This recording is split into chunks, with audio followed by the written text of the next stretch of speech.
आज हम हिंदी में देखेंगे थर्ड चैप्टर चांद वाली अम्मा। तो तुम शरारत तो करती ही होगी, कौन कौन सी शरारत करती हो? इन चीज़ों का इस्तेमाल तुम कोई शरारत करने के लिए कैसे करोगी? यहाँ पर एक पंक्ति यहाँ पर हमें क्वेश्चन दो तीन बताए गए कि तुम शरारत तो करती ही होगी, कौन कौन सी शरारत करते हो? आप घर पे कौन कौन सी शरारत करते हो? इन चीज़ों का इस्तेमाल यहाँ पर जो चीज़ें बताइए तुम कोई शरारत करने के लिए कैसे करोगे? तो झाड़ू, पंख, कागज, गुब्बारे, ये सारे भी जो भी हमें दिया है वो सबके इस्तेमाल हम क्या शरारत करने के लिए कैसे करेंगे, ये सब हमें बताना है। तो यहाँ पर ये स्टोरी बताइए। बहुत समय पहले की बात है, एक बूढ़ी अम्मा थी। यानी बहुत समय पहले की ये जो बात है, तो एक बूढ़ी अम्मा थी। वो कौन थी? बिल्कुल अकेली थी। उसके आसपास मतलब कि उसके परिवार में भी कोई नहीं था, वो बिल्कुल अकेली थी। उसका अपना कोई न था, यानी उसके घर में और उसका अपना खुद का भी कोई न था। घर का कामकाज उसे खुद ही करना पड़ता था। यानी वो तो अकेली थी, इसलिए उसका घर का भी सारा काम था वो खुद को अकेली को करना पड़ता था। और सुबह उठकर कुएं से पानी लाना, खाना बनाना आदि, यानी सुबह उठकर जो भी काम होता है, कुएं से पानी लेकर आना, खुद का खाना बनाना, वो सब काम अकेली करती। उसके साथ एक परेशानी थी, उसके साथ एक परेशानी भी थी। वह रोज़ सुबह उठकर जब घर में झाड़ू लगाती थी तब तक तो सब ठीक रहता है, पर जैसे ही वह आंगन में जाती तो झाड़ू लगाने के लिए झुकती, तभी आसमान आकर उसकी कमर से टकराता और अम्मा उसे घूर कर देखती तो वहाँ थोड़ा हट जाता। फिर वह जैसे ही दोबारा झुकती, आसमान फिर अपनी हरकत दोहराता। तो यहाँ पर बताया है ये चैप्टर में कि ये जो बहुत साल पहले की बात है, ये जो बूढ़ी अम्मा थी वो बिल्कुल कैसी थी? अकेली थी। वह घर का कामकाज खुद ही किया करती थी, यानी उसके साथ काम करने वाला कोई नहीं था, तो वो घर का पूरा कामकाज खुद अकेली ही करती थी। और उसके साथ यानी कि जो भी काम था, वो पानी लाना, खाना बनाना, उसके घर के कोई नहीं था, तो वो सब पूरा काम उसको खुद को ही करना पड़ता था। तो उसके साथ एक परेशानी भी थी। क्या परेशानी थी? तो सुबह में वो जैसे ही मतलब झाड़ू लगाती थी, घर में उठकर हम सब झाड़ू लगाते थे, वैसे वो भी जैसे झाड़ू लगाती थी तब तक तो वो घर में लगाती थी तब तक तो ठीक था, पर आंगन में जैसे हम आंगन में झाड़ू लगाने जाते हैं, वैसे वो आंगन में झाड़ू लगाने के लिए झुकती, तभी आसमान क्या करता था? आसमान आकर उसकी कमर से टकराता। वो मतलब झाड़ू लगा दिया तो आसमान भी क्या करता है? उसकी कमर से टकराता था। और अम्मा के लाख कहने पर भी वो आसमान अपनी हरकत से बाज नहीं आ रहा। अम्मा बार बार कहती रहती थी तो भी वो अपनी हरकत से बाज नहीं आता था। वो अम्मा को तंग करता रहता था। यहाँ बताए 1 दिन, 2 दिन, 3 दिन लगातार, यानी आज कल परसों, यानी फिर रोज़ वो लगातार यही क्रम चलता रहा। रोज़ वो अम्मा को हैरान करता गया। अम्मा झाड़ू लगाई और आसमान उसे तंग करे, ऐसा रोज़ चलता रहा। तो एक दिन कुएं पर पानी भरने को लेकर अम्मा का किसी और से झगड़ा हो गया। अम्मा जरा गुस्से में थी। वह झाड़ू उठाकर आंगन में गई तो और जैसे ही झुकी, आसमान ने अपनी आदत के अनुसार उसे फिर छेड़ा। तो यहाँ पर बताया कि एक दिन की बात है, जब वो कुएं पर पानी भरने को लेकर, यानी सुबह उठ के जो अपना वो काम करती थी, तो सुबह उठ के वो जो भी पानी भरने के लिए गई थी, तो पानी भरने को लेकर अम्मा को किसी के साथ क्या हुआ? झगड़ा हुआ है और अम्मा बहुत गुस्से में थी। और वह झाड़ू लगाकर जैसे ही आंगन में झुकी, वो फिर से आसमान के नीचे जहाँ वो आंगन में झाड़ू लगाने गई, तो आसमान ने क्या किया? आसमान ने फिर से अपनी आदत के अनुसार वो मतलब कि बिल्कुल वो अकेली जो बूढ़ी अम्मा थी उनको उसके पर फिर से तंग करना शुरू कर दिया।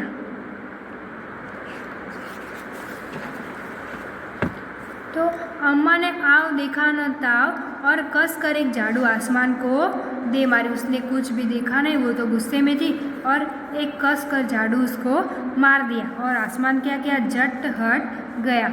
आसमान तो कैसा होता है? वो झाड़ू मारने गया, वो बूढ़ी अम्मा जब कुछ देखा न आव न देखा न ताव, कस कर वो एकदम ज़ोर से, हम गुस्से में होते तो कैसे किसी को कुछ भी देखे बिना मार देते, वैसे ही वो मारने लगे। और आसमान ने क्या किया, झट हट गया, आसमान फटाफट हट गया।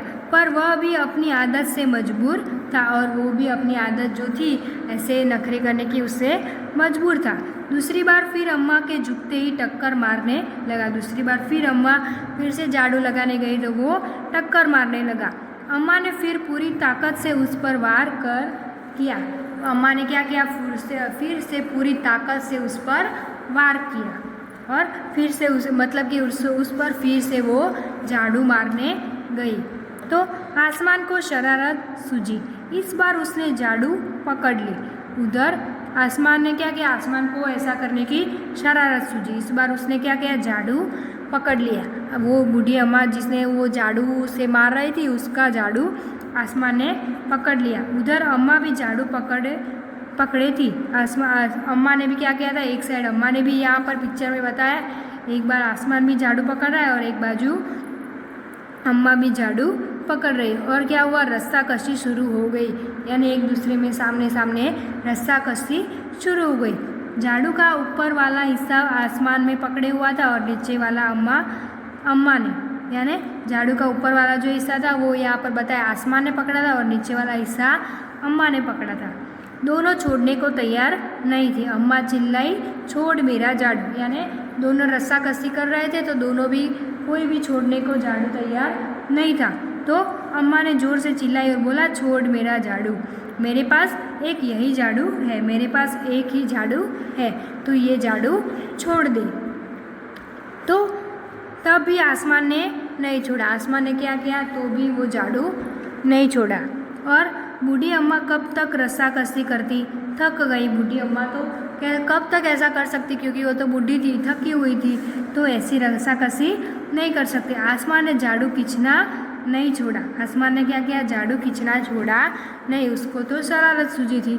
और अब झाड़ू के साथ ऊपर उठने लगा, और वो आसमान भी झाड़ू के साथ ऊपर उठने लगा। उसके साथ झाड़ू पकड़े हुई अम्मा भी ऊपर जाने लगी। उसके साथ जो भी झाड़ू पकड़ा था वो अम्मा भी ऊपर जाने लगी। वह चिल्लाई, मुझे नीचे छोड़ दे, मुझे छोड़ दे, ऐसा वो चिल्लाने लगी। और आसमान ने कहा, अम्मा अब मैं तुम्हें नहीं छोड़ूंगा। आसमान को बहुत सारी शरारत सूझी। आसमान ने कहा, अम्मा मैं तो तुझे नहीं छोड़ूंगा, ले चलूँगा ऊपर, वही झाड़ू लगाना। और क्या बोल रहा है कि मैं तुझे नहीं छोड़ूंगा, मैं तुझे ऊपर ले चलूँगा और तू आसमान में ऊपर झाड़ू लगाना, ऐसा आसमान बता रहा है बूढ़ी अम्मा को। और यहाँ पर बताया है कि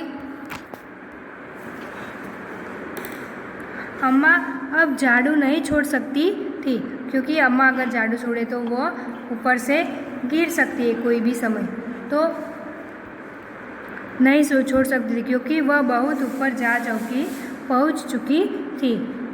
यानी अब अगर वो झाड़ू अब छोड़े तो वो नीचे कहीं भी समय गिर सकती थी, या और बहुत ऊपर जा चुकी थी। तभी उसे वहाँ चांद दिख गया। अम्मा को क्या हुआ, ऊपर चांद दिख गया। झट अम्मा ने पैर बढ़ाए और चांद पर चढ़ गई। जैसे जैसे अम्मा ऊपर जा रही थी, आसमान उसे लेकर जा रहा था, तो वो बूढ़ी अम्मा को क्या दिखाई दिया, चांद, जो दूर से वो चांद दिखाई दिया। और अम्मा ने क्या किया, झट से अपने पैर बढ़ाया और चांद पर चढ़ गई। वह झाड़ू नहीं छोड़ी, तो भी उसने झाड़ू नहीं छोड़ा। आसमान को फिर शरारत सूझी। आसमान को क्या हुआ, फिर से शरारत सूझी। उसने सोचा, अम्मा तो चांद पर चढ़ गई है, यानी उसने मन में आसमान में सोचा कि अम्मा तो चांद पर चढ़ गई, यानी यदि चांद उसकी मदद करेगा तो मैं हार जाऊंगा। यानी अम्मा चांद पर चढ़ गई, अगर चांद जो अम्मा की मदद करेगा, उसके साथ उसकी परेशानी को हल कर सूझेगा, तो मैं तो हार जाऊंगा। इसने यही रहने दूँ, यानी इसने बताया कि उसे मैं बूढ़ी अम्मा को यही रहने दूँ। ऐसा सोचकर उसने झाड़ू छोड़ दिया। वो आसमान ने क्या किया था, ऐसा सोचकर झाड़ू छोड़ दिया। अम्मा झाड़ू सहित चांद पर रह गई। अम्मा क्या हुआ, उसने आसमान ने झाड़ू छोड़ दिया था, अम्मा जब चांद पर बैठी थी तो चांद पर अम्मा रह गई। वह इतनी थक गई थी कि झाड़ू पकड़े पकड़े ही चांद पर बैठ गई। वो बहुत थक गई थी। वो झाड़ू ऊपर नीचे खींचने में, रस्साकसी करने में वो बहुत ही थक गई थी। तो इतनी थक गई थी कि वो झाड़ू ही पकड़ते पकड़ते चांद पर बैठ गई। आसमान ऊपर चला, आसमान क्या किया, अपने ऊपर चला गया। उस दिन से आज तक बूढ़ी अम्मा झाड़ू पकड़े चांद पर बैठी है। तो उस दिन से आज तक वो बूढ़ी अम्मा यहाँ पर बताए चांद पर ही बैठी है। तो उस दिन से ये आज तक वो बूढ़ी अम्मा चांद पर ही बैठी रहती है, यहाँ पर बताया है। और हमारी कहानी भी बताइए, चांद वाली अम्मा, यानी चांद पर जो बैठी है वो अम्मा। इसके लेखक है तारा निगम। ये तारा निगम ने ये पूरी कहानी लिखी है, चांद वाली अम्मा।